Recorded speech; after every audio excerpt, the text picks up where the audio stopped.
mga bata. Ako si Jane Cabrido Tuna. Si Razel Gloria Resultay. Jessa Torrio Eugenio.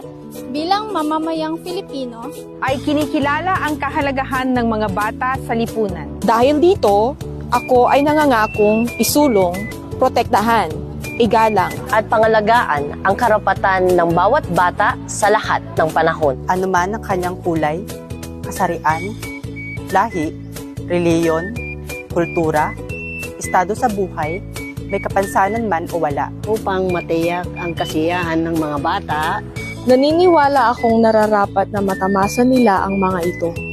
Maisilang at mabigyan ng sapat na pangailangan upang mabuhay ng maayos.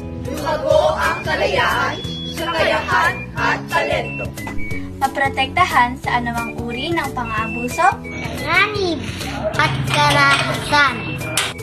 Makalahok sa mga gawain patungkol sa mga bata. maipagtanggol at matulungan ng pamahalaang anumang oras. sa tulong ng Poong May Kapal, ito ay aking isa sa puso. Dahil ang mga bata ang pag-asa at siyang magpapaunlad ng ating bayan.